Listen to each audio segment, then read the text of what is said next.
Well, you can tell it's not morning because I've switched to decaf. Today was a really exciting day. I got a lot of things done. I was on vacation last week. Those of you who got to meet my dad and my sister, how fun was that, right? They're both so inspirational to me, and they're both so just hardworking and good people. And it's always good to go back to where you came from to kind of assess where you are. Now, I grew up in Ohio. Sorry. I grew up in Ohio, and my name is Mary Jadwisiak, and I'm coming to you live from Holding the Hope Central in Battleground, Washington. And today I want to talk about success because I think we might be mistaken about success. So, as I was saying, I grew up in Ohio. And as I grew up, my parents were very hardworking, very traditional people, and they had a clearly defined definition of success. And it had to do with economics, it had to do with personal, it had to do with spiritual, and all of that, right? Intellectual, and how you treat other people, all of that, right? So I always thought you had to be perfect to be successful, that's what success was perfection. And that's not the truth. First of all, it's impossible. Except for my mother, no one was perfect ever. Anyway, so I want to talk about success today because I think that when we're young, we get a distorted version of what we think success is. We get this perspective that success is something that's outside of us. We have so much now, especially there's so much media that tells us what success is, whether you're a man, whether you're a woman. What is a successful man? What is a successful woman? We have different definitions for those. And when I say a successful man, something might pop up into your head. And when I say successful woman, something else might pop up into your head. Different criteria for different people. How do we define success? A successful business person versus a successful employee, a successful parent versus a successful child. And who determines what is successful? Now that is a big question. Often, who determines what is successful is somebody outside of us, and we've bought into that, and we're like, I got to do this in order to be successful so that I can get that. And I'm finding that that's not true. I'm finding that success for me isn't necessarily one thing, that it's a really multifaceted, I don't even want to call it a thing. It's just a multifaceted concept of success. I know that there are some things I'm really good at, and there are some things that I could develop more skills in. There are some things that I'm not supposed to be doing because it's just not in my nature. And there are some things that I'm really good at, even though it doesn't maybe feel to me like it's really that important. So for me, I will tell you what I've realized as a person is that success for me is when I can do me to the best of my ability. When I can be the best Mary Jadwisiak in Battleground, Washington, that I can possibly be.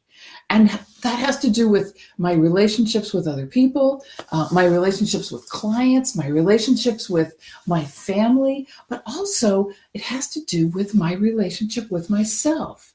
When I can be the best me that I can be and accept that that's enough. That's enough. So many times I keep trying to do things that I'm not good at because somebody else thinks, or somewhere along the line, I get the message that that was what I was supposed to do in order to be considered successful. And, if you know my story, you know I've been fired repeatedly, right? Repeatedly fired by lawyers because that's not where I was supposed to be.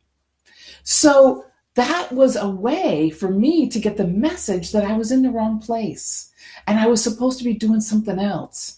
I was supposed to be here talking to you right now. And if I'd have been forcing myself to stay in the legal industry and be a really good legal assistant, I would be really unhappy right now. And I love what I'm doing. I'm not unhappy. So I want to talk about success then as it pertains to recovery.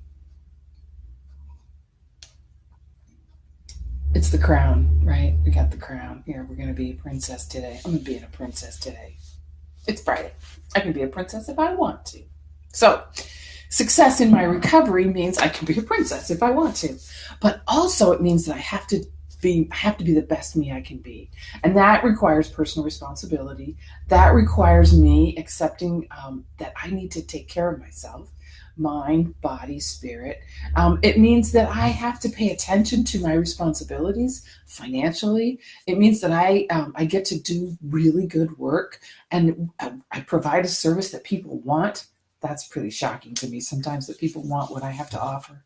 So when I look at success in my recovery, sometimes I feel like I'm not very successful. If you look in my other room, my bed's not made, which is very unusual for me. But I still haven't finished painting the bathroom, so that whole part of the house is chaos. And when things go downhill for me, chaos starts to go around me, and I can feel really unsuccessful in my recovery. I can feel like I'm a failure or I'm a fraud talking about recovery when maybe my own isn't quite in balance. And what I say to myself when I start having those negative thoughts is that this is just part of who I am. And right now I'm doing the best I can. And given the circumstances that create the chaos around me, I'm doing okay. I can call this a success today. So we have to redefine what is successful for ourselves, not based on what society says, not based on what some 5-year plan that we'd figured out 5 years ago and we didn't really get anything done. Not based on what our parents expect of us or what what the people around us expect of us, but what is it that we feel good about, and what is it that we want to accomplish? And so I think it's really important to be able to say, this is what success looks like to me. And then we have a shot in the dark. I mean, then we have a shot at it and it's not in the dark. We flipped on the lights. When we can say, this is what success looks like for me, then we can start plotting a course. But if we're constantly reacting to the whims of other people around us because they're defining what's successful and they're telling us what we should do, then we're never going to really have a clear path to success. I hope for you that you can sit down and decide, what is it that is successful for me?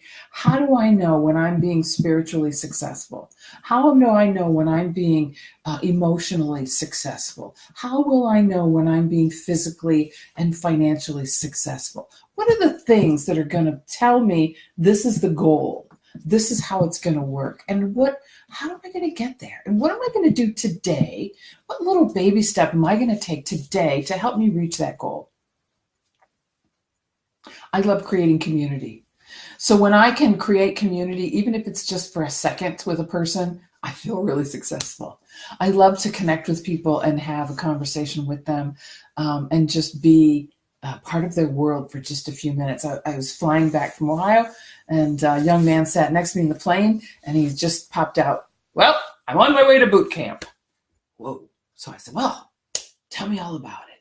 So for just a few minutes, that time on that plane together, I was part of his community, and I'm still excited for him. And right now he's up to his eyeballs in people screaming at him, and good luck to him. I don't even know his name, but I still feel connected to him, and I'm like, I wonder how he's doing. That's successful for me in that one area, is when I can connect with people and create community. I don't know what's successful for you. I would not even begin to dream to suggest it. But you know, and it might be very different than what everybody else has been telling you. So I hope that you'll take a few minutes to really think about, what is success to you and what are you going to do to get there? Maybe you're already there and you need to redefine a new level of success. That would be awesome too. So it's Friday. My name is Mary Jadwisiak. I have a company called Holding the Hope, and we do workforce development in the behavioral health industry. Provide keynotes and trainings, RAP trainings, continuing education trainings for peers, a whole slew of work in suicide prevention. We've just got a lot of products available for you that I hope that's at some point I get to create some community with you and with the people who work with you so that I can help improve your community and help your community be more successful. So it's Friday. I know you know what I'm going to say. Go out there and have a fantastic weekend. Stay hopeful.